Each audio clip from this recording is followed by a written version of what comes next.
mari kita mulai perkuliahannya. Selamat pagi semuanya. Kita sekarang sampai di modul kelima. Eh, PR-nya kemarin sudah saya periksa semua, tapi belum saya kembalikan di LMS. Nanti mungkin malam ini saya upload hasilnya di LMS. Teman-teman bisa lihat nilainya seperti apa di LMS. Sudah selesai dari lalu, cuman saya belum sempat upload. Oke, jadi pada hari ini, hari Minggu, pertemuan kelima ini kita akan membahas mengenai penilaian aspek ekonomi nasional dan manfaat sosial. Nah, di modul 5. Nah, kalau semisal ini sekarang saya di slide nomor 3. Kalau semisal modul tidak bergerak, tolong diberitahu ya. Ruang lingkup analisis ekonomi dan analisis keuangan. Nah, di slide nomor 3. Mengapa kita perlu melakukan analisis ekonomi serta analisis keuangan? Nah, kalau sekarang kita membahas mengenai analisis ekonomi, kita harus memposisikan diri kita dari kacamata pemerintah sebagai secara ekonomi nasional dari skala yang lebih luas. Jadi kita sekarang memposisikan diri kita bukan sebagai pemilik bisnis, tetapi memposisikan diri kita sebagai pemerintah. Jadi kita melihat bisnis dari skala yang lebih luas, dari skala yang lebih jauh.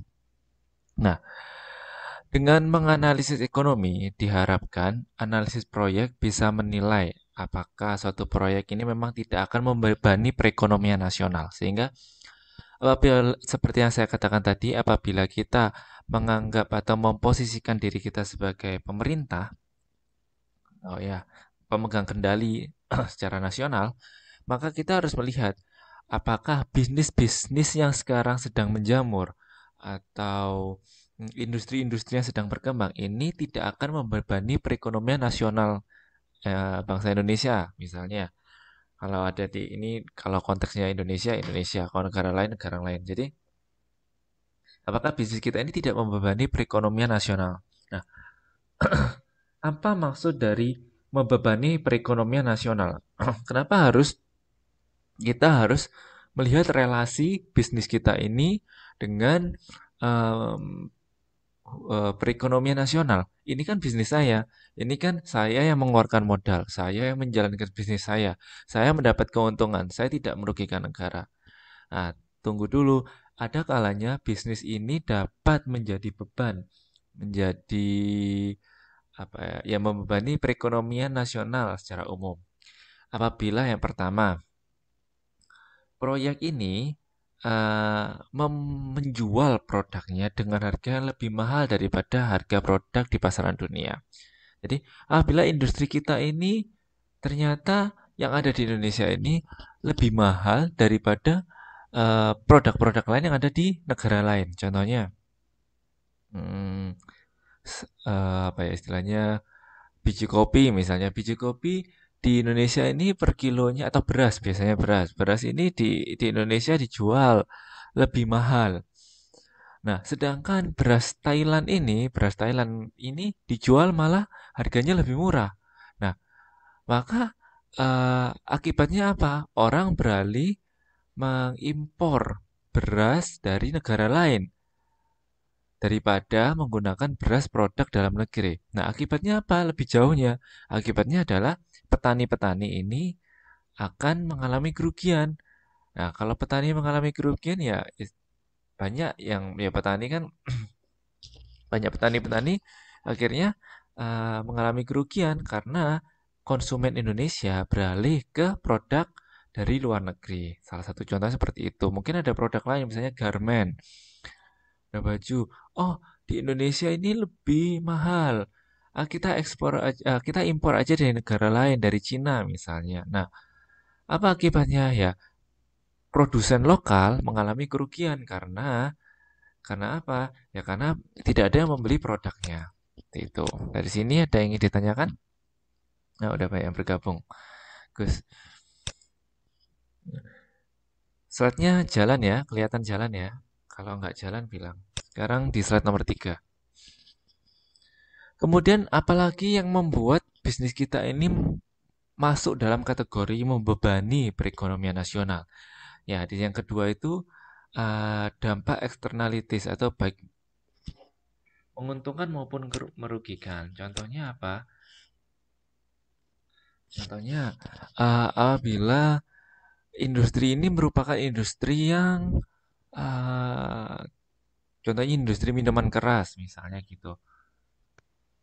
Industri minuman keras. Nah, ini kan memberikan dampak eksternal bagi uh, masyarakat kita pada umumnya. Kemudian misalnya mungkin kita memproduksi sesuatu yang merugikan negara lain, misalnya nuklir gitu. Nah, ini kan juga merugikan negara, menguntungkan bagi kita, tapi mungkin merugikan bagi negara lain. Nah, harus harus ditinjau ulang bagaimana produk kita ini berpengaruh atau tidak terhadap skala lebih luas yaitu perekonomian nasional.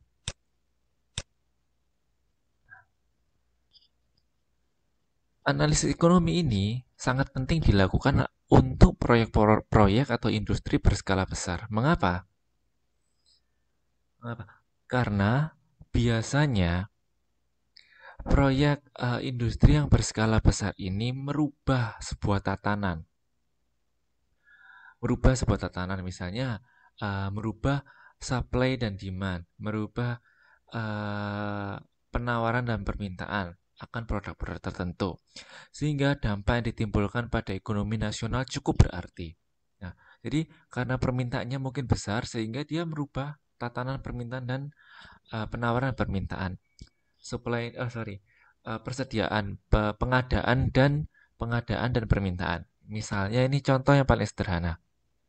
Misalnya, banyaknya kebutuhan akan buku tulis, sehingga perusahaan kertas ini membutuhkan suplai dari bahan baku kertas itu dari pohon misalnya. Sehingga secara ekonomi yaitu merugikan secara ekonomi. Nah, karena permintaan yang tidak terbendung. Mungkin teman-teman ada yang bisa memberi contoh lagi apa industri dalam skala besar yang bisa merubah pengadaan dan permintaan. Ini teman-teman bisa memberi contoh apa contoh dari industri yang dapat memberikan uh, perubahan tatanan pengadaan dan permintaan. Ya, ini saya beri contoh misalnya nih gampangnya ini kertas dari kertas ini bahan bakunya dari material pohon misalnya. Nah, kemudian karena permintaannya meningkat pesat, akhirnya apa yang harus dilakukan ya tidak tebang pilih tanam tetapi ya tebang terus. Nah, seperti itu. Permintaan apa lagi? Contohnya yang merubah tatanan. Contohnya lagi ini, kita tahu bahwa sirip ikan hiu ini sangat baik untuk obat, sirip ikan hiu. Nah, sirip ikan hiu jenis tertentu. Nah, ini siripnya itu mengandung multivitamin. Nah, karena di musim pandemi ini orang banyak membutuhkan vitamin, maka perburuan terhadap sirip hiu ini juga semakin meningkat. Akibatnya apa? Ya, hewan menjadi langka. Nah, itu salah duanya yang bisa saya beri contoh. Mungkin teman-teman ada yang bisa memberi contoh lain? Silakan. Gantian. Apa contoh industri yang merubah tatanan eh, pengadaan dan permintaan dan berimpact memberikan efek secara nasional.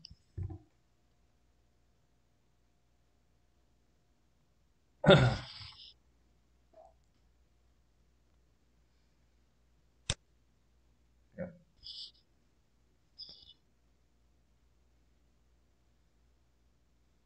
Ini ada yang tahu?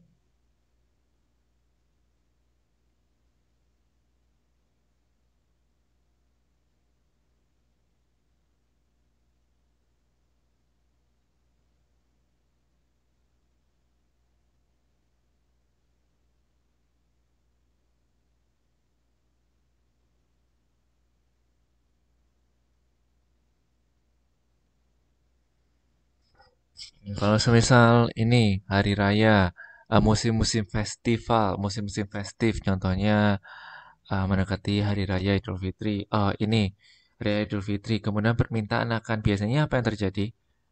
Lonjakan bahan makanan, contohnya daging dan cabai biasanya cabai. Nah, apa yang terjadi? Ini teman-teman bisa menjelaskan contoh dari hmm, ini industri yang bisa memberikan perubahan dalam pengadaan dan permintaan. Yuk,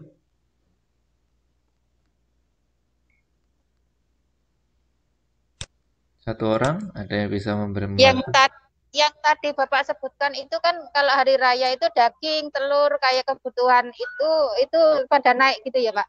Hmm, mungkin ya karena itu kita konteksnya ke industri, mungkin Oh, industri saus sambal misalnya. Kalau mendekat atau saus sambal, apa yang terjadi ketika ketika musim festival ini? Apa yang terjadi kira-kira?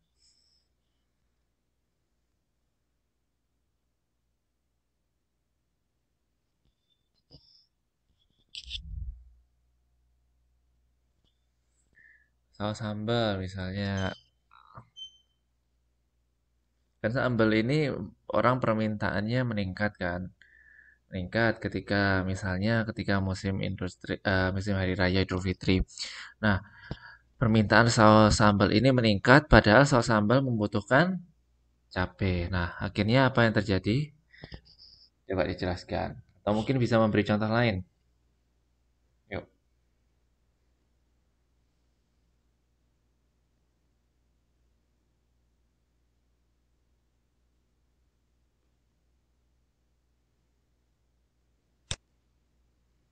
yuk, yuk.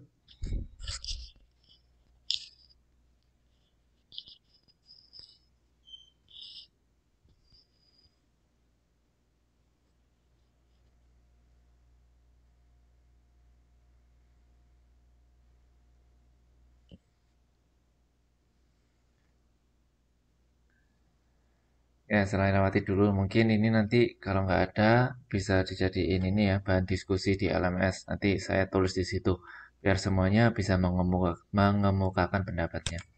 Lanjutin dulu. Nah, kalau di modul halaman 5.4, nah kenapa analisis ekonomi penting untuk dilakukan? Nah, yang pertama adalah seperti yang saya bilang di awal tadi bahwa ketika kita berbicara mengenai analisis ekonomi, kita memposisikan diri kita bukan sebagai pengusaha lagi, tetapi sebagai uh, dari kacamata pemerintah. Nah, mengapa analisis ekonomi ini penting untuk dilakukan? Yang pertama adalah adanya ketidaksempurnaan pasar, yaitu produk inelastis. Nah, kita tahu bahwa ada beberapa produk inelastis, yaitu kenaikan harga sedikit berpengaruh pada masyarakat umum. Nah, produk inelastis ini cenderung menguntungkan produsen, tetapi tidak bagi konsumen. Ya. Jadi produk inelastis itu adalah produk yang cirinya adalah ketika uh, kenaikan harganya ini meningkat sedikit, itu sangat berpengaruh bagi masyarakat umum. Nah, ini biasanya menguntungkan bagi produsen. Ya, mungkin bagi produsen ya tidak tidak terlalu berimpact, tetapi bagi konsumen sangat berimpact. Nah, karena konsumen sangat tergantung dengan barang itu. Nah, sekarang contohnya ada yang bisa memberi contoh apa itu produk inelastis? Cirinya adalah ketika harga sedikit berpengaruh pada masyarakat umum, maka itu memberikan eh, pengaruh yang besar. Nah, sekarang produk inelastis. Ada yang bisa memberi contoh? Apa itu produk inelastis contohnya?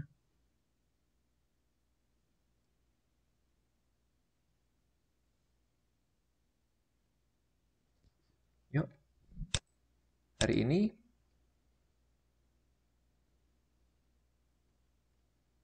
kok tumben nggak ada yang ngomong? Yuk, yuk, yuk. Apa contoh produk inelastis dari penjelasan saya? pada sibuk Pak, jadi pada jarang ngomong. Yuk, contohnya produk inelastis. Produk apa Pak? Inelastis. Yaitu contohnya adalah harganya naik sedikit tetapi memberikan berpengaruh bagi masyarakat umum. Susu Pak. Sembako, Oh, sembako Pak, beras, cabai, bawang gitu. boleh, itu bahan makanan ya. Jadi ya boleh ya berhubungan dengan bahan makanan. Itu berimpact bagi ini bensin juga bensin. Bensin, solar. Nah, solar itu terutama premium. Nah, itu juga naik dikit, ini berpengaruh bagi konsumen. Kenapa berpengaruh? Oleh karena itu pemerintah sangat berhati-hati ketika menaikkan harganya. Makanya itu juga ada Bulog. Bulog ini kan juga mengurusi mengenai eh, bahan-bahan sembako juga. Nah, karena pemerintah tahu bahwa jenis barang-barang tertentu itu butuh dianalisis secara mendalam karena apa yang terjadi kenaikannya akan berpengaruh bagi masyarakat umum. Nah, kemudian karena setiap industri ini membutuhkan ada pajaknya dan mungkin pemerintah juga harus mensubsidi. Contohnya adalah ketika beras tadi sedang mengalami kesulitan, maka pemerintah juga memberikan subsidi. Atau mungkin juga bensin, mungkin beberapa puluh tahun yang lalu ada subsidi BBM, subsidi BBM. Nah, pajak penghasilan ini akan meningkatkan kaya pemerintah untuk membiayai belanja negara. Jadi, beberapa industri ini sangat perlu dianalisis oleh pemerintah. Mengapa? Karena uh, pemerintah ini membutuhkan pajak yang dapat diambil dari industri-industri tersebut. Nah, pajak ini kan sumber penghasilannya pemerintah sehingga ya pemerintah merasa perlu untuk menghitung pajaknya yang kemungkinan yang mungkin dapat didapat dari industri-industri tersebut. Nah, yang ketiga adalah tumbuhnya industri. Nah, pemerintah juga penting melakukan analisis ekonomi. Mengapa? Karena pemerintah ingin mengawal pertumbuhan industri. Contohnya terutama industri-industri yang memberikan dampak positif bagi kegiatan ekonomi daerah tersebut. Nah, tentunya kalau bila memberikan dampak positif ya, pemerintah akan merasa ini patut untuk didukung. Contohnya, dia ada yang ngomong susu. Nah, kalau ada industri susu berkembang dengan maju, kemudian kualitasnya bagus sampai diakui di dunia, maka pemerintah akan mendukung. Lain mungkin dengan industri minuman keras misalnya. Minuman keras ini mungkin dilihat tidak terlalu memberikan dampak positif bagi kegiatan ekonomi daerah tersebut. Tidak semua daerah dapat menerima industri minuman keras. Mungkin di daerah-daerah wisata seperti Bali, minuman keras lebih mudah berkembang. Tetapi di Indonesia, bagian lain mungkin di Sumatera atau di Jawa, uh, industri minuman keras ini, minuman beralkohol, tidak memberikan dampak positif, tidak terlalu memberikan dampak positif bagi masyarakat. Sehingga pertumbuhan industri ini perlu dikaji lebih lebih bijaksana. Itu. Kemudian juga adanya consumer surplus dan producer surplus. Ketika penambahan supply, maka mungkin terjadi penurunan harga. Nah, jadi seperti yang ada kaitannya dengan subsidi tadi, ketika pemerintah harus dapat melihat kapan dia perlu memberikan subsidi atau memberikan bantuan. Nah, ketika musim musim Idul Fitri misalnya hari raya, hari-hari besar, pemerintah dirasa perlu memberikan bantuan subsidi karena untuk menghindari produk mengalami lonjakan harga sehingga pemerintah harus turun tangan untuk menambah pasokannya misalnya. Oke, sampai sini ada yang ingin ditanyakan? Kalau tidak ada, saya lanjutkan dulu ya. Nah, analisis biaya dan manfaat sosial. Nah, Seperti yang dia bilang tadi bahwa uh, notabene bahwa industri-industri ini perlu memberikan manfaat bagi sosial. Hmm. Harus oleh karena itu ketika kita ingin mengembangkan sebuah industri, maka harus memperhitungkan beberapa aspek. Contohnya adalah apakah ada masalah eksternal yang akan timbul apabila industri ini uh, dikembangkan. Nah, contohnya ini masalah eksternal ini bisa disengaja maupun tidak disengaja. Nah, contohnya adalah masalah timbul yang tanpa kesengajaan atas berlangsungnya proyek tersebut. Contohnya, uh, ketika ada proyek yang industri yang berjalan di sebuah daerah, mungkin industri tersebut menghasilkan limbah, di mana limbah itu ada kemungkinan untuk mencemari lingkungan atau perairan sawah seperti itu. Nah, mungkin sudah dibuat sistem pengolahan limbah, tetapi bagaimanapun juga ada yang tanpa sengaja mengalir ke sungai sekitar. Nah, ini kan juga ada masalah eksternal yang mungkin timbul, tetapi tanpa kesengajaan. Mungkin juga polusi udaranya sudah disaring, tetapi ada kalanya karena permintaan produksi, permintaan produknya ini sangat tinggi sehingga pabrik harus bekerja 24 jam sehingga apa yang terjadi? Ya, polusinya juga meningkat yang awalnya dulu cuma mungkin pabrik hanya beroperasi sekitar 16 jam. Tetapi karena musim tertentu harus beroperasi 24 jam. Nah, ini yang menimbulkan polusi. Suara juga seperti itu. Kerusakan jalan juga seperti itu. Jadi, ada kalanya ada pabrik-pabrik yang eh, dia untuk transportasi, distribusi transportasinya menggunakan truk-truk berat, misalnya kontainer. Nah, kontainer ini yang melewati jalan warga bisa menyebabkan kerusakan. Nah, tanpa sengaja memberikan masalah eksternal bagi masyarakat yang tinggal di sekitar. Nah, yang kedua aspek lainnya adalah penghasilan.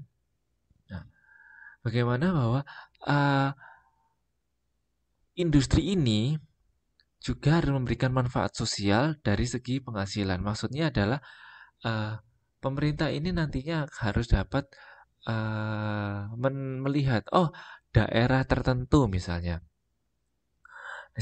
daerah tertentu ini dia ini kurang, contohnya memeratakan distribusi tenaga kerja. Jadi yang mungkin kita tahu bahwa industri ini tersebar di kota-kota besar. Nah, ada kalanya ya pemerintah ingin agar industri juga merata, ada juga di daerah-daerah kecil. Oleh karena itu, biasanya makanya teman-teman bisa memperhatikan bahwa UMR di daerah tertentu itu sangat rendah. Misalnya di daerah Jawa Tengah, beberapa kota itu UMR-nya sangat rendah dibandingkan dengan kota-kota besar. Nah, harapannya apa? Dengan upah tenaga kerja yang murah ini, mengundang investor untuk mendirikan sebuah perusahaan atau pabrik di daerah tersebut. Tujuannya selain untuk menarik atau mendistribusikan penghasilan tidak hanya terpusat di kota besar, juga untuk memajukan daerah tersebut. Kemudian juga saving, yaitu memperhatikan peningkatan saving yang diharapkan. Merit Awards, yaitu pandan proyek makanan. Jadi ini kalau Merit Awards ini contohnya adalah seperti saya bilang tadi, uh, pemerintah akan memberikan dukungan apabila pabrik-pabrik atau industri-industri ini memberikan nilai positif bagi masyarakat sekitar. Contohnya adalah pandangan proyek makanan bayi bernilai lebih tinggi daripada minuman keras. Nah, seperti saya jelaskan di slide nomor 5 tadi, bahwa beberapa produk itu dinilai dapat memberikan nilai tambah bagi masyarakat. Nah, sehingga ini pemerintah akan semakin mendukung. Seperti itu. Contohnya makanan bayi ini. Nah, yang ingin ditanyakan sampai sini? Ada? Nggak ada, Pak. Lanjut. Lanjut. Oke. Sekarang kita masuk ke penilaian manfaat proyek bagi ekonomi nasional. Di buku halaman 5.9.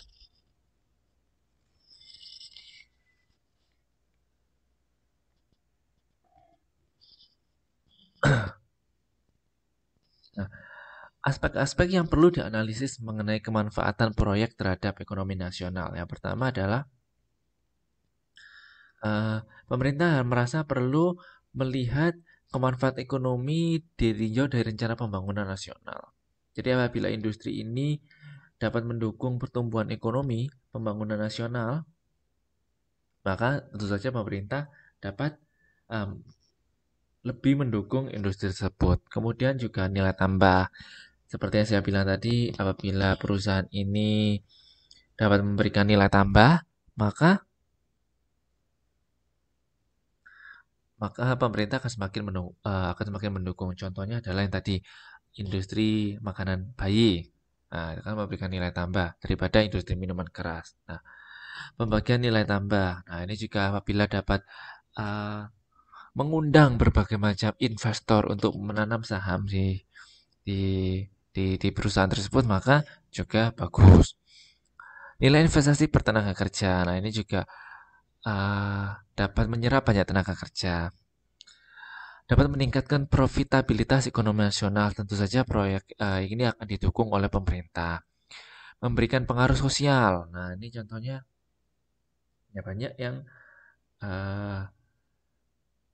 contohnya adalah produk makanan sehat. Nah, misalnya teman-teman pernah melihat bahwa ada misalnya bahan makanan itu ada GMO.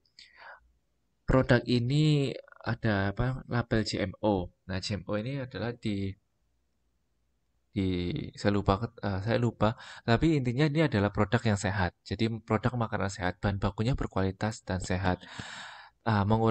Mengurangi penggunaan bahan kimia. Nah, ini kan akhirnya membawa pengaruh sosial yang baik bahwa bahwa sekarang kita harus lebih aware, kita harus lebih perhatian bahwa kita ini penting untuk mengonsumsi makanan yang sehat dan tidak ada kandungan bahan kimianya. Nah, mungkin teman-teman di sini juga bisa memberi contoh apa industri yang dapat memberikan pengaruh sosial. Nah, contohnya tadi itu produk makanan sehat contohnya. Ini kan mendorong masyarakat untuk memulai mengkonsumsi atau memulai hidup sehat. Contohnya lain apa? Mungkin ada yang bisa memberi contoh industri atau produk yang dapat memberikan pengaruh sosial. Industri atau produk yang dapat memberikan pengaruh sosial bagi masyarakat. Tentunya pengaruh sosial yang positif. Mungkin ada yang bisa memberi contoh? Apalagi?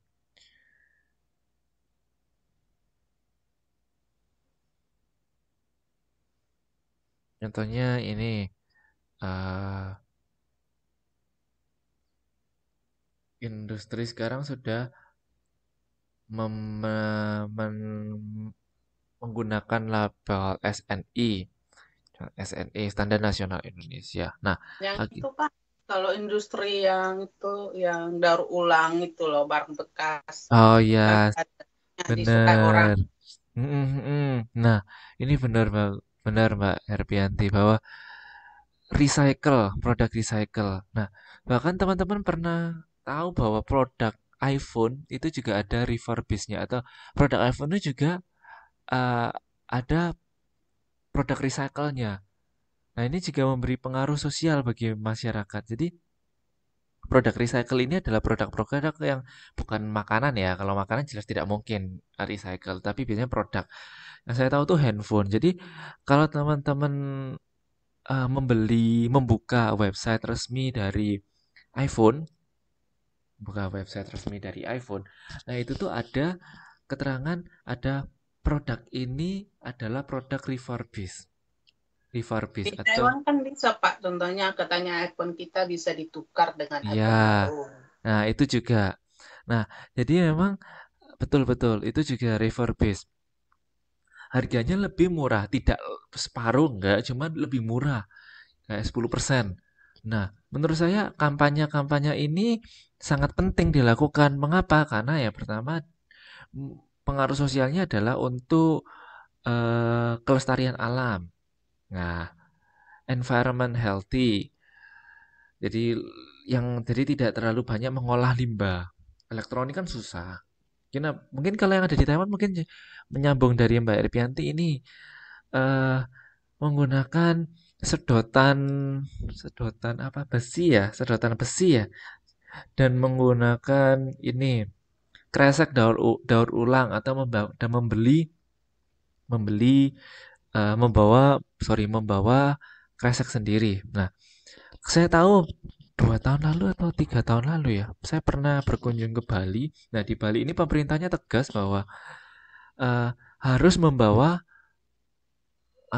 kresek sendiri atau dia menjual tetapi menggunakan kresek tas tas kain. Jadi bisa digunakan beberapa kali. Jadi even di KFC tidak lagi menyediakan kresek. Jadi di Bali. Tapi setahu saya kampanyenya dilakukan sangat lama. Jadi kalau misalnya itu diberlakukan tahun 2018, maka kampanyenya itu sudah setahun atau 2 tahun sebelumnya digencarkan oleh pemerintah daerah setempat. Nah, ini mungkin juga uh, menarik industri-industri tas. Nah, tas biasanya kan tas kayak gitu. Jadi untuk uh, menjaga kelestarian alam. Sosial. Ini analisis kemanfaatan dan beban sosial juga sama contohnya kayak tadi. Oke, seperti itu ya. Nah, pertanyaannya sekarang adalah mengapa analisis semacam ini perlu untuk dilakukan? Mengapa analisis ekonomi secara nasional ini perlu untuk dilakukan? Nah, seperti yang saya bilang tadi, mungkin teman-teman tahu bahwa di beberapa daerah di Indonesia ini UMR-nya sangat rendah. Rendah. Tujuannya memang bagi kita pencari kerja mungkin kita ingin UMR rendah. Oh ya udah saya akhirnya lari ke ibu kota aja deh. Nah, tetapi permasalahannya dari ibu kota atau kota besar sekarang semakin penuh. Semakin penuh, kemudian apa permasalahannya? Kalau orang-orang daerah bertransmig bukan transmig apa ya istilah? Saya lupa istilah. Transmigrasi ya, bukan transmigrasi ya. Iya. Pergi dari kota kecil ke kota besar, urbanisasi. Ya, urbanisasi, bukan transmigrasi. Nah, itu pokoknya pergi dari kota kecil ke kota besar. Apa permasalahan yang dapat terjadi? Ya, misalnya kriminalitas makin meningkat. Kemudian tatanan lingkungan hijau makin rusak karena mungkin uh, orang jadi tinggal di bantaran sungai, akhirnya banjir. Seperti itu, membawa sampah. Nah, intinya semakin bermasalah di kota besar. Sehingga apa yang dilakukan pemerintah? Diharapkannya dengan UMR di beberapa kota yang rendah ini menarik minat investor untuk membuka industri di kota kecil itu. Sehingga banyak penduduk daerah kembali ke daerah mereka untuk bekerja di daerah mereka sendiri. Nah, dan juga membuka kesempatan kerja bagi masyarakat.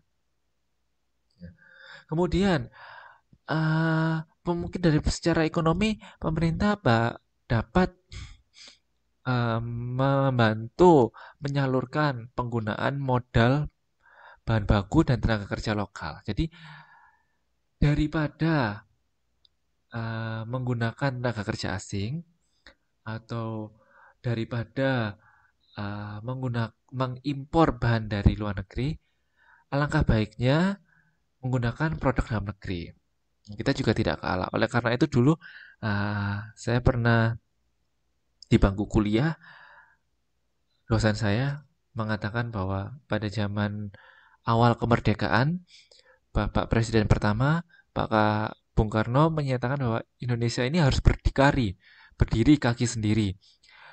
Misalnya jarum pentul, kita harus mampu memproduksi barang itu sendiri, bahkan dari barang yang sederhana, jarum pentul misalnya. Jadi kita tidak perlu mengimpor dari negara lain. Nah, kita harus berdikari.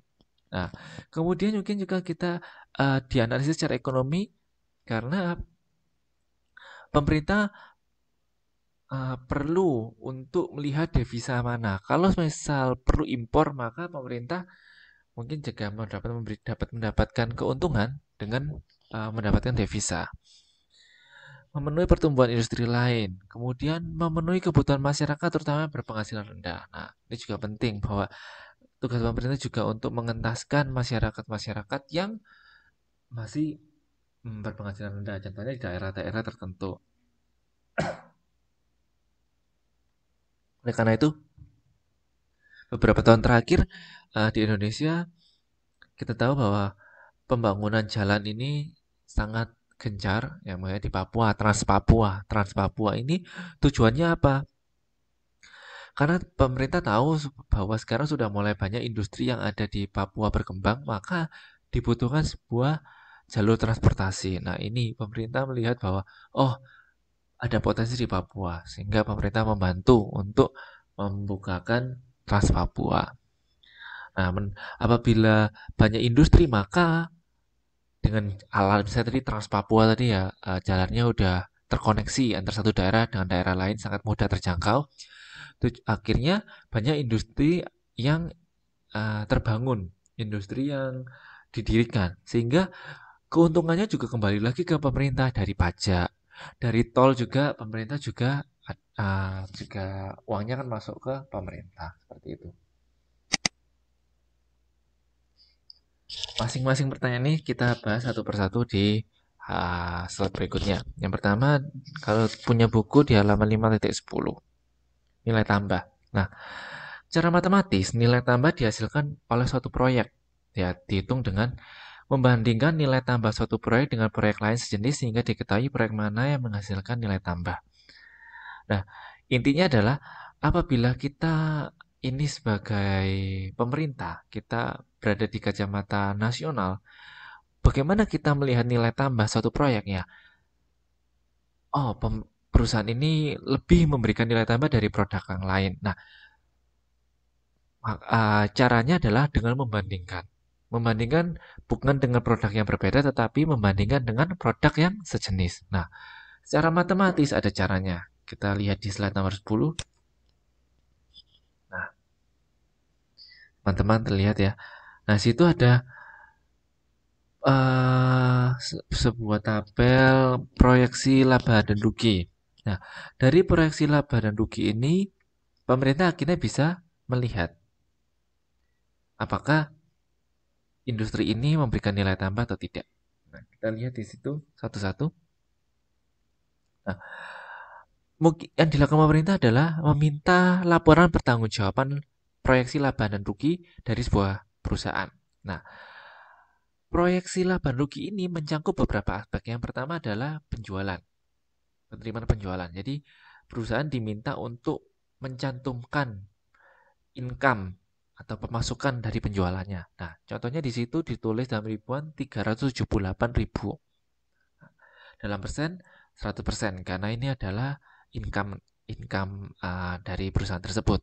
Nah, kemudian secara garis besar perusahaan itu juga diminta untuk menuliskan rangkuman biaya-biaya yang digunakan untuk proses produksinya. Pertama itu di situ ditulis ada bahan baku sejumlah 165.750, kemudian bahan penolong, kebutuhan listrik dan air, bahan bakar, perawatan, perbaikan, asuransi, biaya umum dan admin, biaya penjualan dan lain-lain. Nah, kemudian di jumlah. Nah, kemudian persennya ditulis. Nah, teman-teman tahu kan bagaimana menulis persennya? Nah, kalau misalnya tidak tahu cara misalnya mendapatkan 43% ini dari mana, ya dari 165.750 dibagi 378.000. Nah, dikali 100%. Akhirnya dapat 43,8. Bahan penolong, dalam persennya seperti apa? Di situ bahan penolongnya kan 5.958. Nah, 5.958 ini dibagi 378.000 dikali 100%. Akhirnya dapat 1,6%. Listrik dan air 6.553 dibagi penerimaan penjualannya 378.000 dikali 100%. Nah, ini akhirnya dapat persentasenya. Nah, total dari biaya ini dijumlah. Di situ didapatkan 168.372. Nih. Nah, ini berapa persen? 168 ini. Nah, ini adalah 168 dibagi 378 ketemu 44,5. Jadi untuk biayanya sendiri, perusahaan ini mengeluarkan 44% dari income-nya. Nah, kemudian jangan lupa dipotong lagi dengan biaya depresiasi dan amortisasi. Apa ini maksudnya biaya depresiasi dan amortisasi? Depresiasi itu penyusutan, kemarin sudah kita bahas. Dan amortisasi. Nah, amortisasi ini maksudnya adalah pembayaran hutang secara berkala. Oh, ini. Amortisasi ini maksudnya pembayaran hutang secara berkala. Nah, di situ ditulis 33.000. Nah, 33.000 ini setara dengan 8,7%. Sehingga nilai tambah dari perusahaan tersebut adalah income-nya, penerimaan penjualannya, kemudian dikurangi nilai tambah kotor, dikurangi dengan total biaya, kemudian dikurangi dengan biaya depresiasi dan amortisasi. Didapatkan itu 135.372 atau setara dengan 35,8%. Tuh, sampai sini coba dipahami dulu tabelnya. Yang nggak paham?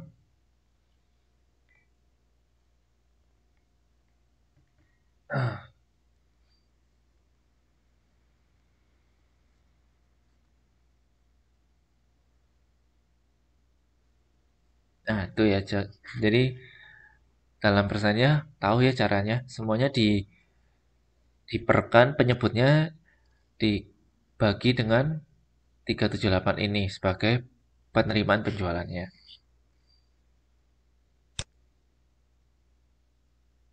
Nah, setelah dari perhitungan slide sebelumnya tadi, perhitungan ini kan kita didapatkan nilai tambah bersihnya itu adalah 135.372. Nah, ini kan merupakan pendapatan ya istilahnya. Itu adalah pendapatan dari perusahaan tersebut. Nah, pendapatan dari perusahaan tersebut kan tidak mungkin semuanya digunakan untuk pajak. Pasti kan mereka mengambil untuk laba mereka sendiri. Nah, nih. Setelah kita tahu bahwa nilai tambah kita ada 135.000 sekian tadi, kemudian kita bagi-bagi lagi bahwa nilai tambah ini dibagi untuk pemerintah bayar pajak sebesar 20.720. Kemudian untuk gaji, kan kita juga butuh membayar gaji sebesar 45.082. Untuk pemegang saham berupa dividen 29.616. Untuk kreditor sebesar 39.864. Nah, di total semua akhirnya yang didapat ini adalah 135.282. Nah, ini kan nilainya sama dengan yang sebelumnya ini. Ini ada kesalahan berarti. Nah, ini coba dihitung lagi dong. Harusnya nilainya sama 135 dengan nilai tambah bersih tadi. Oh, ini sama dengan nilai tambah bersih. Ini harusnya sama dengan nilai tambah bersih ini. Nah, intinya yang ingin saya sampaikan di sini adalah bahwa dari pendapatan yang didapat dari pemerintah ini, yang diberikan kepada pemerintah adalah sebesar 15,3%. Ini adalah yang harus diberikan pada pemerintah. Nah, ini dari daftar tadi kan akhirnya kita bisa melihat berapa yang dapat digunakan untuk pemerintah. 20 saya cek dulu ya. 20 ditambah 45082 ditambah 29616 ditambah 39864 35272. Oh, ini harusnya 135272. Kalau ini saya cek dong 378 dikurangi 168 372 kurangi 33.000. Nah, ini harusnya 135.272. Nah, di buku berarti dibetulkan sendiri ya.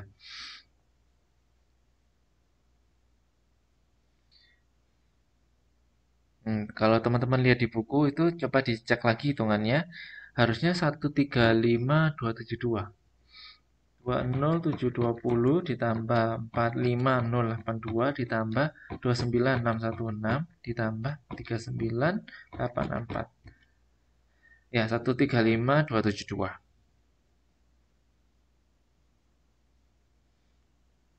Nah, itu ya. Tapi intinya di sini caranya sederhana, cuman di sini kan dari tabel ini kita bisa melihat bahwa oh, ini loh yang sebagai pendapatan pemerintah. Nah, ini loh yang menjadi pendapatan pemerintah. Ini saya kotakin ini. Nah, ini yang menjadi sumber pendapatan. Ini yang pemerintah ingin tahu. Gitu. Nah, yang kedua, yang berikutnya adalah nilai investasi per tenaga kerja di buku halaman 5.11. Nah, untuk memberikan penilaian apakah suatu proyek memberikan kemanfaatan ekonomi nasional atau tidak, maka yang perlu dilakukan adalah perlu diukur seberapa jauh investasi yang ditanamkan akan meningkatkan tenaga kerja. Yang kedua adalah dilihat apakah proyek merupakan padat modal atau padat kerja. Nah, istilahnya padat modal adalah nilai investasi tenaga kerja kurang dari 10.000. Sedangkan padat kerja ini adalah nilai investasi tenaga kerja lebih dari 10.000. Nah, gampangannya adalah padat kerja ini adalah lebih banyak membutuhkan tenaga manusia daripada tenaga mesin. Zaman sekarang, pabrik akan semakin cenderung untuk menggunakan padat modal daripada padat kerja. Nah, saya ingin membagikan sebuah pengalaman saya dulu ketika tahun 2013 saya baru lulus kuliah S1.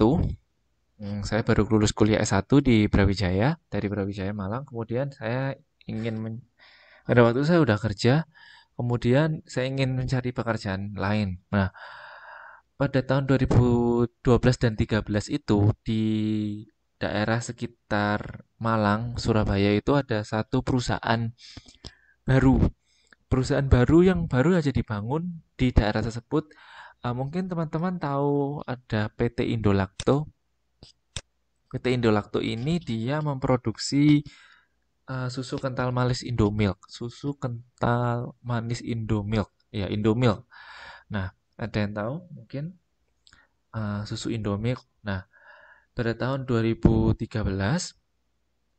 itu pabrik baru dibangun di daerah tempat saya tinggal di Surabaya Malang. Nah, dia membutuhkan banyak tenaga kerja,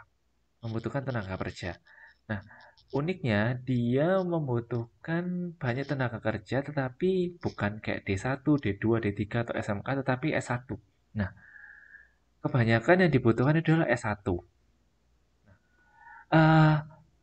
Mungkin biasanya perusahaan lain itu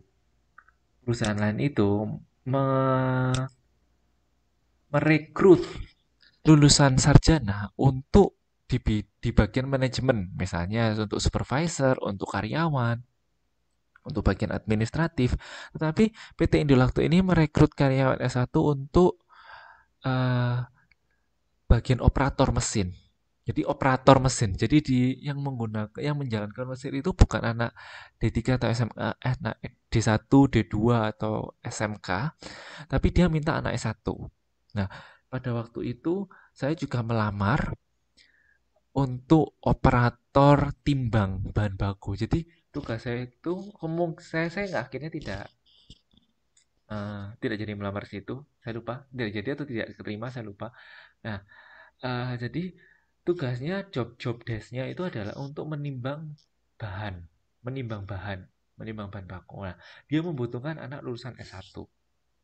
Dari situ akhirnya saya terbuka pikiran saya bahwa oh benar, semakin lama perusahaan itu akan semakin menggunakan mesin yang sangat canggih sehingga tidak membutuhkan banyak tenaga manusia. Nah, ini buktinya aja operator membutuhkan S1 lah. Dia tidak lagi menerima lulusan SMK atau diploma, tapi mempunyai sarjana untuk mengoperasikan mesin. Nah, mesinnya mungkin datang langsung dari luar negeri, mungkin dengan harus menggunakan bahasa Inggris, misalnya seperti itu, sehingga mungkin anak S1 yang dirasa cukup untuk bisa mengoperasikan mesin ini. Jadi intinya adalah semakin lama perusahaan ini akan cenderung menggunakan padat modal daripada padat kerja. Nah, karena efisiensi yang dirasa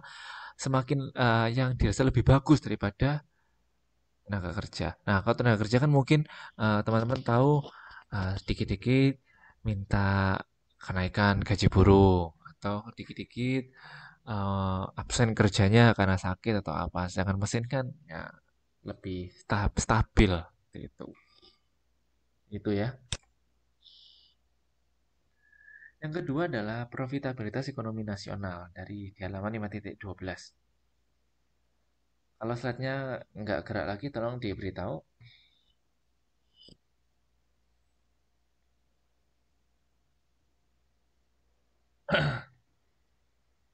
Next. Kriteria yang digunakan untuk melihat profitabilitas dari ekonomi nasional itu bisa dilihat dari internal rate of return atau external rate of return. Internal rate of return dan external rate of return. Nah, perhitungan IRR atau internal rate of return ini diharapkan memberikan gambaran tentang besarnya manfaat suatu proyek bagi investor yang ditunjukkan dalam tingkat bunga. Sedangkan IRR itu serupa dengan IRR tapi biasanya dalam dunia perbankan. Ini bagaimana profitabilitas ekonomi nasional ditinjau dari kriteria IRR dan ERR. Nah, pengaruh sosial. Berikutnya adalah pengaruh sosial. Nah, seperti yang tadi yang dijelaskan oleh Mbak Erbianti mungkin mengenai produk daur ulang. Nah, sebuah proyek industri ini harus memberikan manfaat sosial bagi yang dirasakan oleh masyarakat. Seperti contohnya tadi, pertama membuka lapangan kerja baru. Pengaruh sosial di sini adalah industri ini diharapkan mampu membuka lapangan kerja baru sehingga menyerap banyak tenaga kerja. Memberikan pelatihan terkait teknologi baru. Nah, apabila industri ini merupakan industri baru, akhirnya kan dapat menambah pengetahuan bagi masyarakat Indonesia. Seperti itu. Kemudian meningkatkan mutu kehidupan, contohnya kesempatan pendidikan. Ada yang tahu Jarum? Iya, Jarum. PT Jarum ini adalah perusahaan yang bergerak di bidang industri rokok. Ya enggak? Jarum. Tahu ya, Jarum ini produksinya adalah produk rokok. Nah, kemudian teman-teman mungkin pernah mengetahui bahwa Jarum ini memberikan beasiswa bagi pemuda-pemudi Indonesia, yaitu ada beasiswa Beasiswa Jarum. Beasiswa Beasiswa Jarum. Nah, mengapa beberapa perusahaan ini memberikan apa istilahnya adalah memberikan charity atau impact sosial ya, karena mereka mungkin perusahaan itu merasa perlu untuk ya merokok ini tidak baik untuk generasi muda. Nah, sebagai timbal baliknya perusahaan ini memberikan beasiswa bagi kaum muda yang berprestasi tentunya. Kemudian juga contoh lain misalnya Aqua, perusahaan minum Aqua. Nah, Aqua ini kan ya perusahaan air minum, sehingga dia harus mengambil mata air yang diambil dari pegunungan. Nah, tentu saja ini akan berimbas dengan terbukanya lahan di dekat mata air tersebut. Lalu, apa yang dilakukan Aqua untuk mengganti kerusakan dari pengambilan sumber air di suatu daerah tersebut, ya akhirnya Aqua melakukan reboisasi, penanaman kembali hutan yang gundul. Tujuannya satu sisi ini untuk menjaga iklim, sisi lain juga untuk menjaga keberlangsungan sumber air yang memberikan nilai positif juga bagi perusahaan tersebut. Berikutnya ada pengaruh masyarakat sekitar proyek, contohnya perbaikan jalan. Contohnya seperti saya bilang tadi, terkadang di satu industri yang kawasan industri, jalannya itu rusak karena sering dilewati kontainer. Nah, mungkin teman-teman juga menyadari hal tersebut. Nah, biasanya industri-industri ini diminta oleh masyarakat sekitar untuk bertanggung jawab untuk melakukan perbaikan jalan, untuk pembangunan jalan. Nah, tidak hanya memberikan nilai bagi masyarakat sekitar, tapi juga memberikan bagi perusahaan itu sendiri. Nah, pertanyaannya adalah mungkin teman-teman di sini dapat memberikan contoh, membantu saya memberikan contoh lain, apa perusahaan yang dapat memberikan pengaruh bagi masyarakat sekitar proyek, contoh yang lain. Jadi pembangunan jalan misalnya, kemudian ada yang lain. Perusahaan apa yang teman-teman tahu, mungkin pernah bekerja atau tahu sendiri bahwa perusahaan ini memberikan pengaruh bagi masyarakat secara sosial, entah dari peningkatan mutu kehidupan atau ya infrastruktur bagi masyarakat. Ada yang tahu? Yang punya pengalaman atau pernah tahu?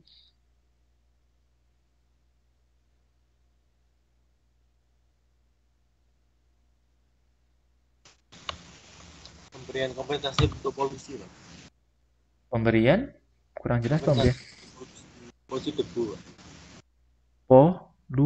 Polusi. Polusi. Ini industri apa yang memberikan bantuan? Perusahaan tambang, Pak. Tambang. Kemudian nilai tambah yang diberikan pada masyarakat apa ya, Mas? Itu ada kompensasi berupa uang apa namanya? Uang polusi itu, Pak, untuk yang dilewati kendaraan tambang itu, Pak. Oh Yang gitu. sekitar. Iya. Itu juga bisa menjadikan contoh, ini saya juga baru dengar ini. Jadi perusahaan-perusahaan tambang ini memberikan kompensasi berupa uang atau bentuk masker, uang ya. Berupa uang, Pak, untuk mungkin untuk kalau yang dari tambangnya untuk periksa atau gimana. Untuk periksa, karena mungkin ya masuk akal.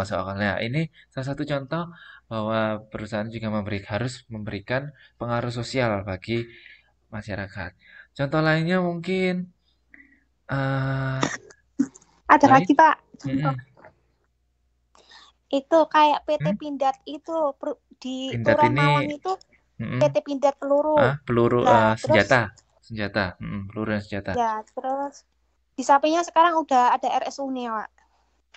Oh, RSU. RSU. Oh, saya Ya. udah lama saya nggak tahu sih. Oh, jadi mungkin RSU ini untuk ini ya, membantu masyarakat sekitar untuk memberikan, oh ya. Iya.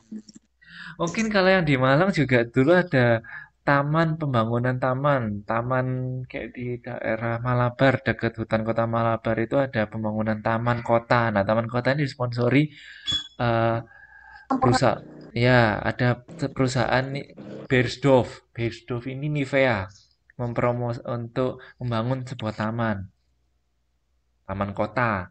Tuh juga memberikan pengaruh sosial bagi masyarakat sekitar. Nah, ada lagi mungkin yang tahu. Nah, ini juga pengetahuan baru tadi yang tambang tuh juga.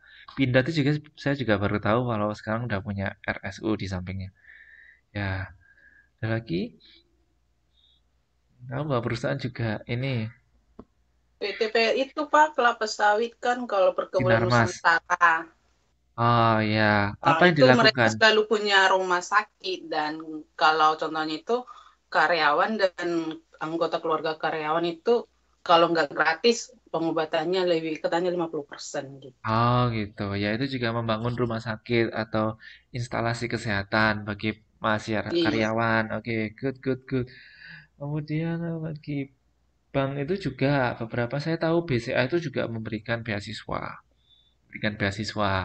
Nah, jadi ini banyak perusahaan yang berlomba-lomba untuk memberikan Gudang pengaruh garam juga kasih beasiswa, Pak. gudang garam. Ya, berarti gudang garam saya nggak tahu gudang garam. Saya tahunya jarum tadi itu jarum. Oke, good, good, good. Ya, banyak ya, berarti tahu konsepnya. Nah, sekarang kita belajar mengenai shadow price. Shadow price atau beban sosial. Beban sosial. Nah, ini ada kaitannya dengan yang dikatakan tadi bahwa di tambang itu ada kompensasi yang harus diberikan kepada masyarakat. Nah, jadi shadow price ini apa? Salah satu cara untuk menerangkan distribusi manfaat kepada masyarakat. Nah, intinya shadow price ini adalah mendistribusikan manfaat kepada masyarakat. Nah, secara definisi, shadow price ini adalah penyesuaian yang dibuat oleh si penilai proyek terhadap harga-harga pasar, beberapa faktor produksi, atau hasil produksi tertentu karena harga pasar tersebut tidak mencerminkan nilai sosial sebenarnya. Nah, jadi gampangan saya baca lagi, saya ulangi, kemudian saya terangkan. Jadi, shadow price ini adalah suatu penyesuaian dibuat oleh si penilai proyek terhadap harga-harga pasar, mencangkup beberapa faktor produksi atau hasil produksi tertentu, karena harga pasar tersebut tidak mencerminkan nilai sosial sebenarnya. Jadi intinya adalah ada harga biasanya ke dalam bentuk salary. Salary yang diterima ini sebenarnya tidak murni salary dia, tetapi ada bantuan dari perusahaan atau dari pemerintah sebagai kompensasi dia. Nah, penyimpangan harga pasar ini terutama disebabkan oleh kebijakan pemerintah seperti pajak, subsidi, dan pengaturan harga atau upah. Nah, kita lihat yang pengaturan harga atau upah. Nah, shadow price ini biasanya sering dipakai faktor modal kepada faktor modal, tenaga kerja tak terdidik, dan devisa. Kalau di faktor modal, yang minggu lalu kita bahas itu, ada faktor modal atau faktor diskon dalam perhitungan kriteria investasi. Ada di modul 4 minggu lalu, coba di faktor modal. Nah, ada diskon faktor. Jadi ini mungkin adalah bantuan pemerintah untuk menghitung nilai investasi. Nah, kita coba teman-teman lihat lagi di modul 4. Nah, yang ingin saya bahas yang hari ini adalah mengenai tenaga kerja tidak terdidik. Nah, shadow price ini juga sering ditambahkan untuk tenaga kerja tidak terdidik. Nah, mengapa tenaga kerja tidak terdidik bukan tenaga kerja terdidik? Nah, biasanya tenaga kerja tidak terdidik ini merupakan tenaga kerja yang dikorbankan. Karena tenaga kerja tidak terdidik ini biasanya ikut dalam kegiatan lain yang karena dia dipekerjakan dalam sebuah proyek X. Misalnya, untuk membuka sebuah lahan di pedalaman daerah Kalimantan misalnya. Nah, dia membutuhkan sebuah tenaga proyek. Nah, karena dia ini merupakan tenaga kerja tidak terdidik, maka dan tempatnya ini beresiko, harus pergi ke hutan di luar pulau, maka apa yang harus dilakukan?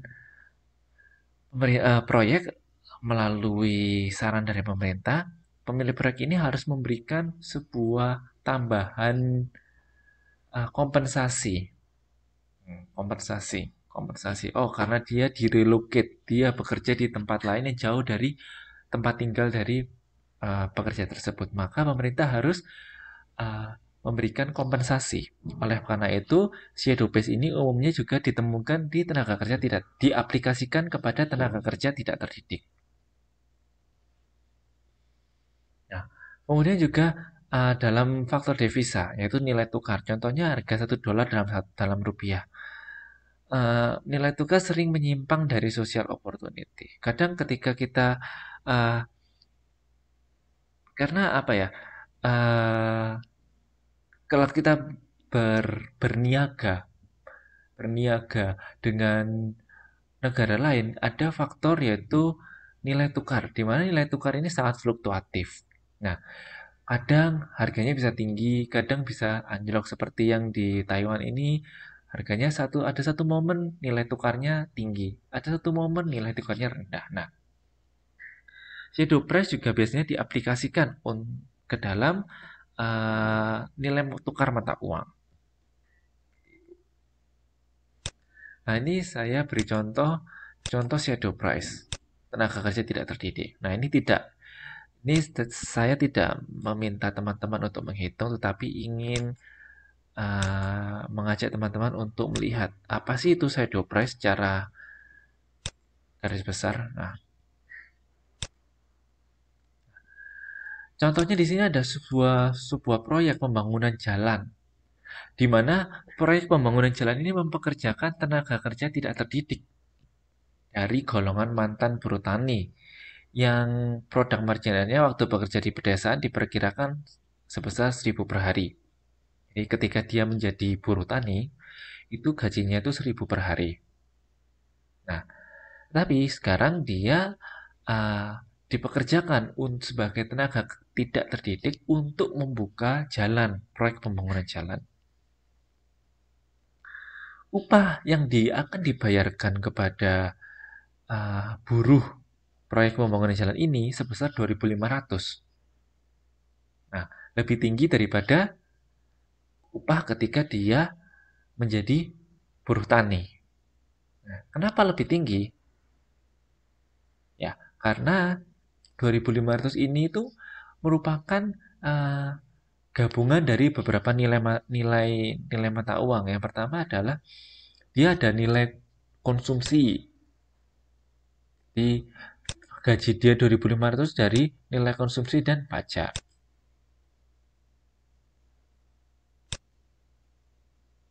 Nah, kemudian ada nilai sosial dari simpanan 50% daripada nilai konsumsi. Jadi ada tambahan 50% dari nilai konsumsi. Sehingga sebenarnya intinya adalah nilai gaji dari buruh pembangunan jalan itu 2.500 itu bukan gaji dia murni.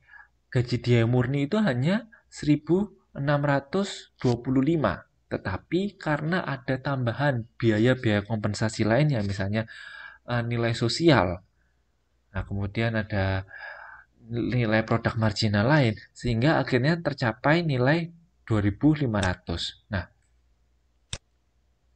intinya adalah shadow price ini gaji dia itu lebih tinggi karena ada tambahan nilai sosial yang ditambahkan ke dalam gaji dia sebagai bentuk kompensasi bahwa dia ini sudah bekerja. Contohnya tadi ini beresiko proyek pembangunan jalan. Nah, mengapa hanya tenaga kerja tidak terdidik saja? Karena kalau tenaga kerja terdidik biasanya gajinya sudah di atas UMR, sehingga pemerintah belum merasa perlu untuk memberikan kompensasi. Walaupun ada kalanya ketika kita pindah tugas atau dinas keluar kota, ya ada kompensasinya.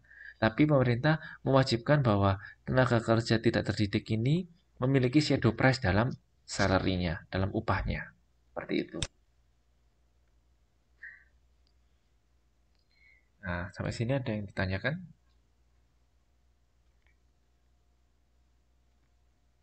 Nah, kalau nggak ada, saya lanjutkan di halaman 5.15. Penggunaan profitabilitas komersial sebagai dasar untuk memperkirakan ekonomi nasional. Profitabilitas ekonomi nasional secara kuantitatif dapat diperkirakan dari profitabilitas komersial. Tetapi harus disertai penyesuaian-penyesuaian seperti penyesuaian pada biaya operasi, pendapatan operasi, dan pendapatan laba bersih pada proyeksi profitabilitas komersial. Nah, kita langsung saja ke contoh. Nah, ini teman-teman lihat tabelnya.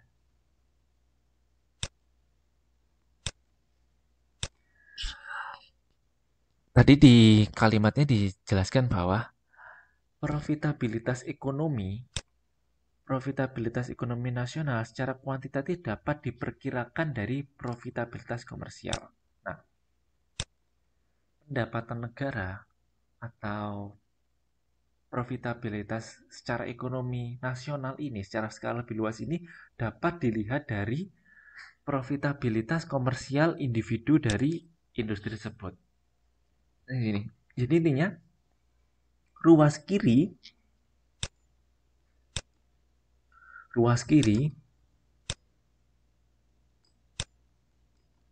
ini mencerminkan yang kolom kanan. Nah, ini mencerminkan kolom kanan. Ini mencerminkan kolom kanan. Nah, ini tuh yang profitabilitas komersial ini mencerminkan profitabilitas ekonomi nasional. Bagaimana pencerminannya? Nah, kita lihat satu-satu di sini. Nah, kalau profitabilitas komersial, misalnya profitabilitas sebuah perusahaan itu 5.000, maka otomatis profitabilitas ekonomi nasionalnya itu 7.000. Kenapa? Ya karena secara ekonomi kan merupakan gabungan-gabungan dari perusahaan lain. Nah, jadi nilainya pasti lebih besar. Kalau ini profitabilitas komersialnya rendah, maka profitabilitas ekonomi nasional juga tuh ikut rendah.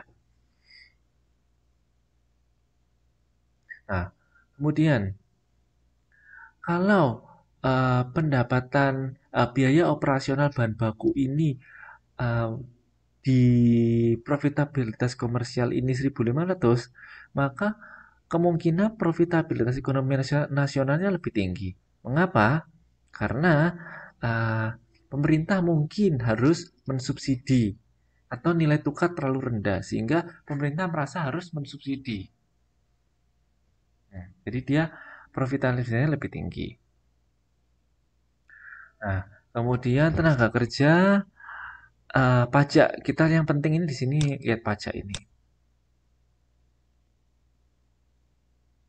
Pajak. Nah, di pajak profitabilitas komersial harus membayar pajak sebanyak Rp500.000. Tetapi apa yang terjadi di profitabilitas ekonomi nasional? Kita tidak perlu membayar pajak. Kenapa? Karena pajak ini merupakan suatu pendapatan bagi ekonomi nasional. Seperti itu. Jadi kalau di kolom profitabilitas ekonomi nasional ini tidak ada pajak. Mengapa? Karena yang harus membayar pajak ini adalah komersil, perusahaan-perusahaan komersil. Sedangkan nasional dia tidak perlu membayar pajak. Karena pajak merupakan sumber pendapatan. Ya, sehingga ini adalah 0.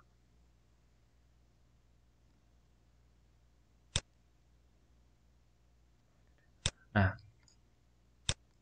berikutnya saya akan membahas mengenai konsep nilai uang dan waktu. Kita mundur ke modul 4. Nah, kalau yang ini teman-teman mohon diperhatikan karena ini berkaitan dengan tugas yang akan saya berikan di sesi ini. Jadi, untuk mengerjakan PR, jadi hari ini karena di pertemuan ke-5, pertemuan ganjil 357, nah ini ada PR. Nah, PR ini salah satu PR-nya itu menghitung terminal future value. Nah, ini saya jelaskan ini untuk melihat bagaimana cara menghitungnya sehingga teman-teman bisa mengerjakan PR-nya. Oke. Terminal future value. Jadi, terminal future value ini adalah bunga majemuk untuk mempelajari aspek keuangan secara matematik, menghitung bunga atas dasar pokok pinjaman untuk periode berikutnya. Nah, hitungnya di sini adalah menghitung bunga atas dasar pokok pinjaman periode berikutnya. Jadi teman-teman di sini diajak untuk apabila teman-teman meminjam sejumlah uang dari bank atau dari kreditor. Nah, otomatis teman-teman juga harus membayar sejumlah uang yang dipinjam itu plus bunganya kan. Ya, jangan lupa pasti kita peminjam itu pasti ada bunganya. Nah, bagaimana caranya teman-teman menghitung bunga dari pokok pinjaman ini? Maka bisa dilihat di contoh seperti ini. Nah, ini diperhatikan karena berkaitan dengan PR. Seorang yang mempunyai 100.000 yang disimpan di bank dengan tingkat bunga 8%, maka 1 tahun kemudian pada akhir tahun simpanannya akan menjadi sebesar. Nah, rumusnya adalah, jadi teman-teman ini akan mempunyai 100.000 disimpan di bank dengan tingkat bunga 8%. 1 tahun kemudian, berapa bunga simpanannya itu? Bunga, jadi ini kita menghitung bunga simpanan. Bagaimana hitung bunganya? Kalau kita nyimpan 100.000 di bank, kemudian 1 tahun kemudian dengan bunga 8%, bagaimana? Nah, ini ada rumusnya, terminal value atau TV. Dari 100.000, rumusnya ini.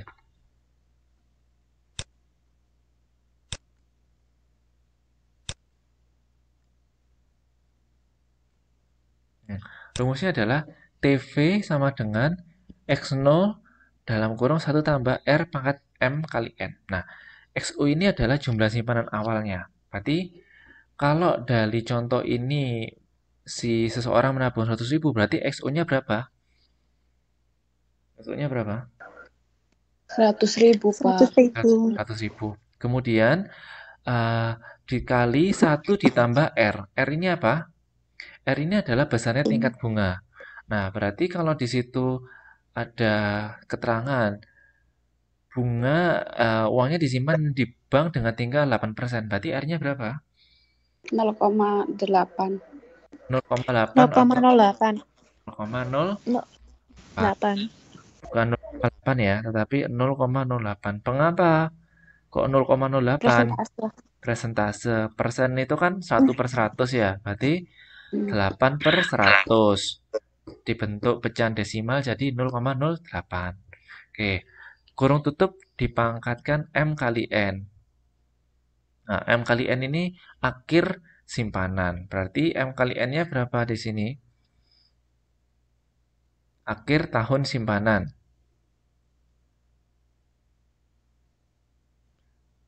Bukan 1 ya, Pak? 1, karena 1 tahun ke depan. Depan. Oh. Nah, kalau di sini saya ngomong, maka 1, bukan. Misalnya contohnya berapa simpanannya 3 tahun ke depan. Berarti MN-nya berapa? 3. 3. Oke, nah sekarang coba dihitung dari contohnya berikut.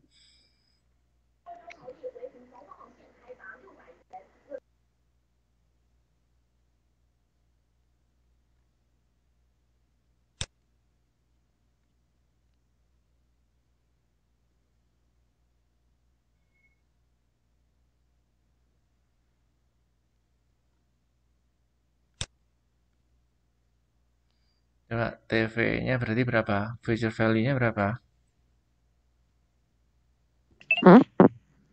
TV-nya berapa berarti?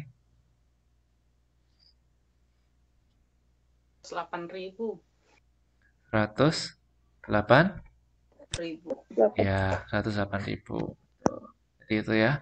Ini nanti rumus ini digunakan untuk mengerjakan PR. Nah, sekarang saya terangkan PR-nya dulu. Nah, tugas dikumpulkan paling lambat pada hari Minggu tanggal 14 November minggu depan. Nah, diketiknya dalam Microsoft Word, jangan dalam bentuk PDF, karena saya susah menerimanya. Kemudian saya susah ngoreksinya kalau PDF. Kemudian dikirim ke email saya. Nah, yang perlu diperhatikan sekarang kalau teman-teman punya modul, buka halaman 4.37, nomor 3. 4.37. Nah, modul kegiatan belajar mengajar 1, halaman 4.37 nomor 3. Nah,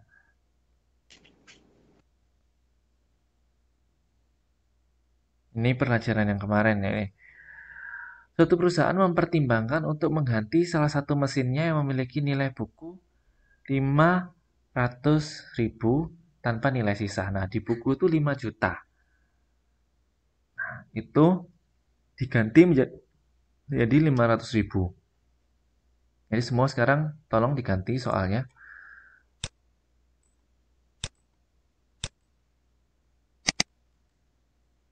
Nah, jadi karena mengapa saya ganti soalnya? Karena kalau menggunakan soal di buku ini nggak ada ABC-nya, tidak diketahui ABC-nya. Jadi soalnya saya ganti supaya pilihannya itu ada. Jadi suatu perusahaan mempertimbangkan untuk mengganti salah satu mesinnya memilih nilai buku 500.000, bukan 5 juta. Nah, teman-teman lihat di buku itu tulisannya 5 juta kan? Nah, itu diganti jadi 500.000. Semuanya diganti 500.000, bukan 5 juta. Oke?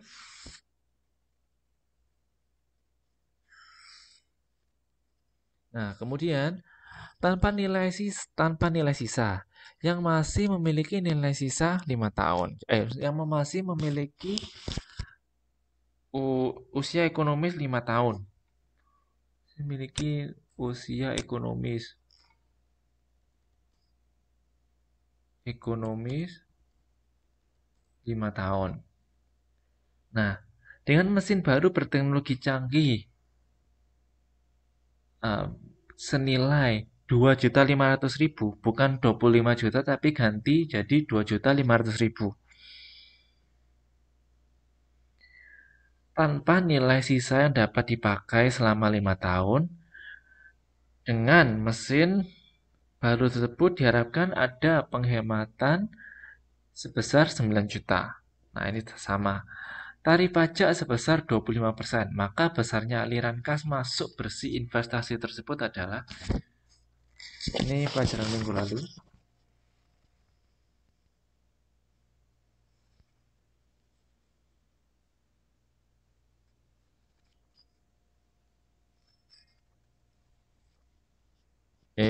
Jadi tolong diperhatikan ya. Mungkin ini bisa di capture, taruh di grup.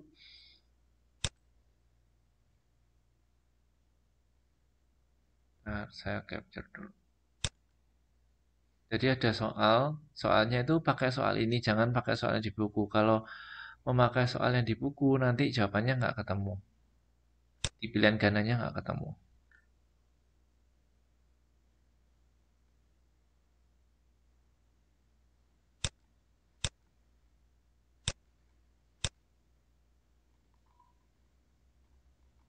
Kemudian jangan mengirimkan ke line, karena mengirimkan ke line itu nanti di line kan ada expirednya. Nah, saya kelupaan. Kalau di email kan saya bisa cari. Kalau di line ini ada expirednya 2 minggu, jadi nggak bisa di-download lagi.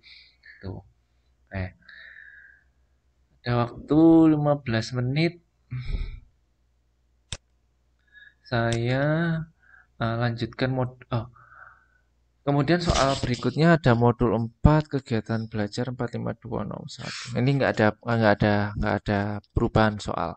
Yang ada perubahan cuman yang halaman 4.37 nomor 3. Tuh. Sampai sini ada pertanyaan untuk tugasnya? Nggak ada, Pak. Nggak ada ya, jadi jangan. Enggak, Pak. Bentar. Ada waktu 10 menit saya ini dulu. Ada materi. Nggak usah absen, Pak. Oh, semua datang? Satu yang nggak hadir. Siapa itu? Mbak Ike ya. Ike nggak hadir. Oh, Ike. Thank you. Cuman Mbak Ike doang ya. Bentar saya. Iya. Semuanya hadir, Pak. Cuma satu aja yang nggak hadir. Bentar, link dokumen.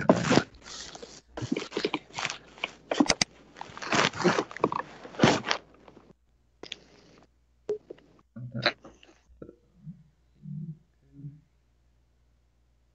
Cuman Mbak Ika. Oke. Got it.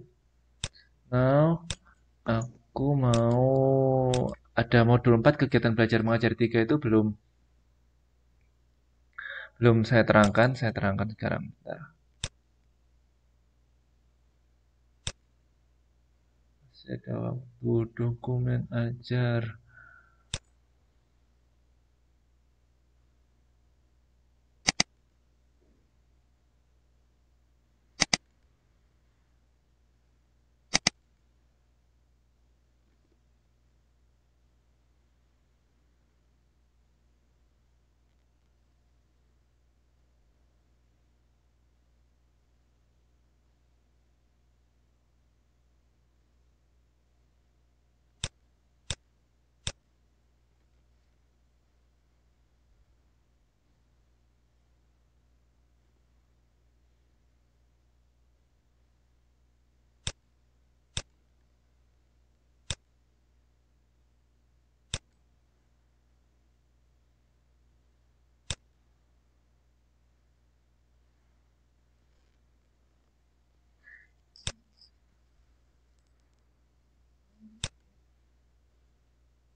Oke, kelihatan nggak ya?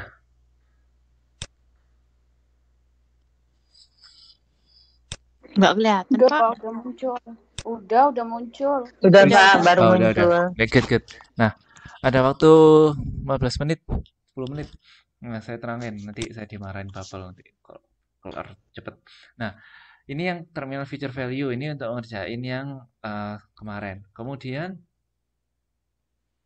nih, present value, nilai sekarang. Contoh, jika kita menginginkan simpanan di bank menjadi 700.000 satu tahun yang akan datang, sementara bunga yang berlaku 9%, maka berapa uang harus disimpan sekarang? Kita ini sekarang kita balik. Kita ini menginginkan simpanan di bank menjadi 700.000 satu tahun yang akan datang. Kita menginginkan simpanan di bank itu 700.000 satu tahun yang akan datang. Bunga di bank 9%. Maka berapa uang yang harus disimpan sekarang? Nah, ada rumusnya. Rumusnya adalah present value. Present itu kan sekarang, nilai sekarang. Present value sama dengan A1 per 1 tambah K. Nah, A1-nya adalah 700.000 dibagi 1 ditambah 0,09. Nah, 1 ditambah 0,09 kan sama dengan 1,09. Nah, hasilnya sekian-sekian. Seperti ini. Oke. Sekarang, kalau pertanyaan saya ganti. Jika kita menginginkan simpanan di bank itu sebesar 900.000. Sebesar 900.000 sekarang. Gantian, sekarang saya ubah soalnya menjadi 900.000 tahun yang akan datang. Sementara bunga berlaku itu semisal 9%. Berapa uang yang harus disimpan sekarang? Coba dihitung. Latihan.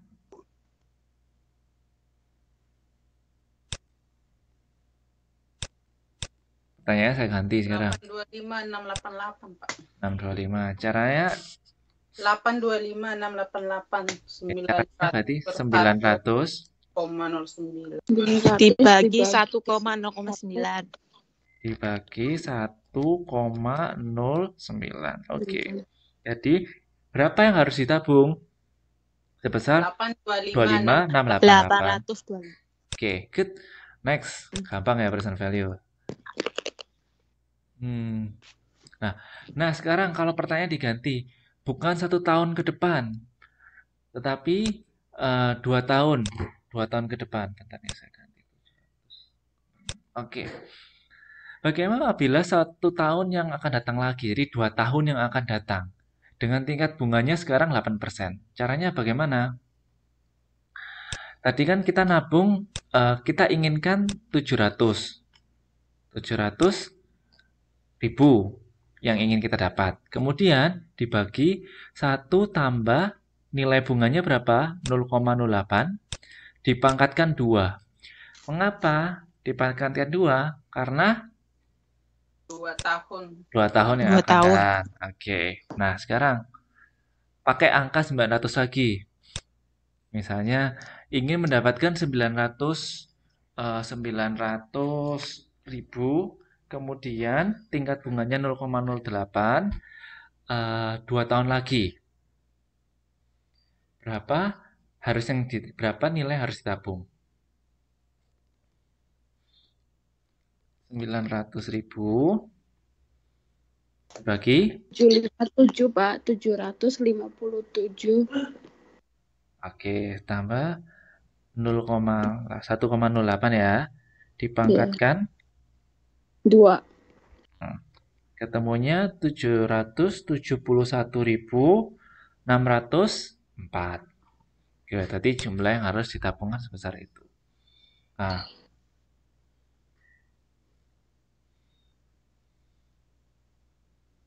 sekarang ini. Tetap dalam bentuk present value NPV. Present value dengan perhitungan bunga lebih dari sekali dalam 1 tahun. Jadi bunganya ini tidak hanya dalam 1 tahun, tetapi per 4 bulan. Misalnya seperti itu. Nah, rumusnya apa? A1. A1 ini adalah jumlah yang kita inginkan, aliran kas pada akhir tahun ke N. Nah, kalau tadi kan nilai yang kita inginkan 700, berarti AN-nya atau A1-nya ini adalah nilai yang kita inginkan 700 di akhir tahun. Nah, ini AN adalah aliran kas pada akhir tahun ke N yang kita inginkan. Nah, kemudian dibagi 1 tambah K per M. K ini adalah tingkat bunga, sama nilai rumusnya. K tingkat bunga. Jadi, K, tapi bedanya ini K-nya dibagi M. M ini adalah berapa kali bunga dihitung dalam 1 tahun. Misalnya, ada yang memberikan bunga itu per kuartal, per 4 bulan. Berarti berapa kali dalam setahun kalau ini? Berapa kali kalau per 4 bulan? Berarti setiap 4 bulan dapat bunga ya. Nah, berarti ada 3 kali dia dapat bunganya. Kan setahun 12. Ya kan, setahun kan 12. Nah, bunganya ini diberikan setiap 4 bulan sekali, berarti ada 3 kali. Nah, kemudian contohnya, present value dari 100.000. 100.000, jadi AN-nya ini adalah, AI-nya adalah 100. Nah, yang akan diterima di akhir tahun ketiga. Akhir tahun ketiga. Nah, ini N. Dengan diskon rate sebesar 10%. Dihitung kuartalan per 4 bulan. Berarti berapa? Caranya adalah masukkan ke rumus. A1. A1-nya berapa? 100.000. Ini present value-nya 100.000. Kemudian dibagi rumusnya dalam kurung 1 ditambah K. K ini adalah bunga. Bunganya berapa? 10%. 10% itu berapa? 0,01. Enggak. 10%. Kemudian dikali 4 dikali 3. 4-nya ini apa? 4-nya ini adalah 4 bulan, per 4 bulan. Per 4 bulan. 3-nya di akhir tahun ketiga. Ini biar nggak bingung, saya kasih keterangan gini.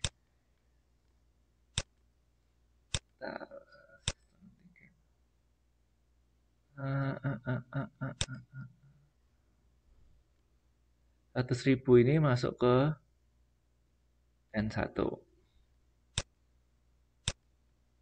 Nah, kemudian 10% masuk ke K per M. Ini jadi satu kesatuan ya. Oh, ini harusnya 0,010% ini, oh ya, 10 per 100, 0,10, ya betul. Nah, ini satu kesatuan ya. Bentar. Ini satu.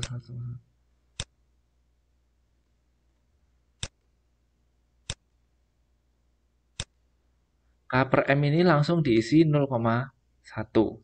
Kemudian 3 tahun dimasukkan ke tahun ketiga, ini dimasukkan ke N.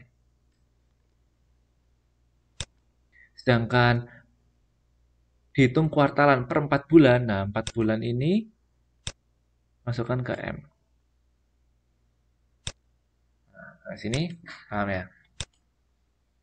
Jadi, saya ulangi. Kalau semisal ada beberapa kasus kita menabung itu bunganya tidak per tahun tetapi per 4 bulan. Nah, bagaimana cara menghitung present value-nya? Yang pertama dimasukkan ke rumus. A1 per A1 itu apa? Yaitu diketahui present value dari 100.000. Aliran kas pada akhir tahun ke N, 100.000. Dibagi 1 ditambah K per M. K per M ini 10%. Nah, istilahnya K per M ini langsung jadi satu kesatuan. Masukkan 10%. Tutup kurung pangkat M kali N. Akhir tahun ke-3. N-nya ini diisi 3, M-nya ini diisi 4. Karena bunganya diberikan per 4 bulan.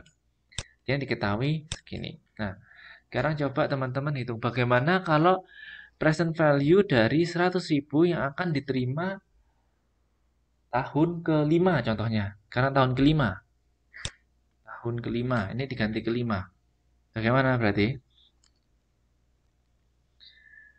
100.000 dibagi dalam kurung 1 ditambah bunganya berapa?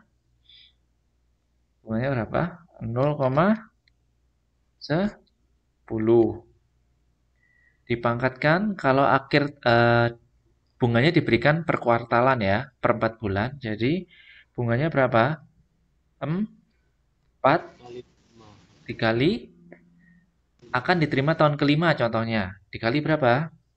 5. 5. Jadi berapa total present value-nya apabila kita ingin 100.000? Berapa yang harus kita tabung? 14.864. Ya, 14.864, sekian. Nah, itu. Nah, ini kalau bunganya diberikan tidak setiap tahun. Tuh. K per M ini langsung diisi bunganya. Langsung aja dimasukin 0,1.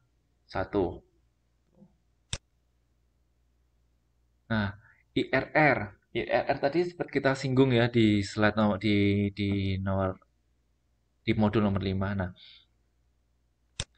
IRR adalah tingkat bunga yang menyamakan nilai sekarang aliran kas keluar yang diharapkan dengan nilai sekarang aliran masuk yang diharapkan. Jadi expected cash outflow dan expected cash inflow. Nah, rumusnya ada IRR sama dengan sigma AT per dalam kurung 1 tambah R kali T. Ada contohnya nggak ini? Nah, ini. Di buku halaman 4.42. Suatu investasi senilai 18 juta akan memberikan aliran kas masuk bersih sebanyak 5.600.000 setiap tahun selama 5 tahun. Nah, selama 5 tahun. Berapakah nilai IRR-nya untuk misalkan temu? Oke. Oh, ini terlalu panjang. Bentar, saya jelaskan minggu depan. Yang waktunya nggak cukup nanti. Oh, ini aja, yang singkat. Nah, yang ini saya terangkan minggu depan ya, karena panjang hitungannya harus trial and error. Yang waktunya tinggal 10 menit, saya terangkan yang gampang-gampang aja. Payback halaman 4.46, payback period. Nah, menunjukkan berapa lama jangka waktu yang diisyaratkan untuk mengembalikan initial cash investment.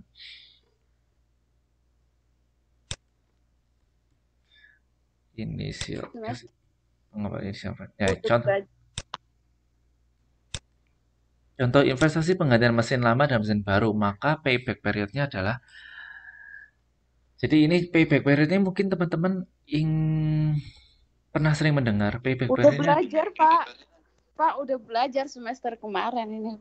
Payback period udah belajar, berarti saya ulangi aja ya. Mungkin ada yang lupa.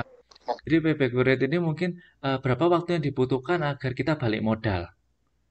Nah, contohnya ini adalah penggantian mesin lama dan mesin baru.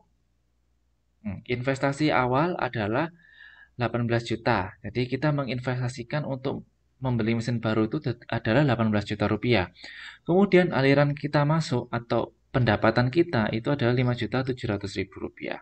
Nah, dikali 1 tahun. Nah, karena satuannya adalah tahun, maka dikali 1 tahun. Maka mesin ini akan balik modal pada tahun ke-3 sekitar tahun ketiga, 3,16 tahun. Nah, ini adalah payback period.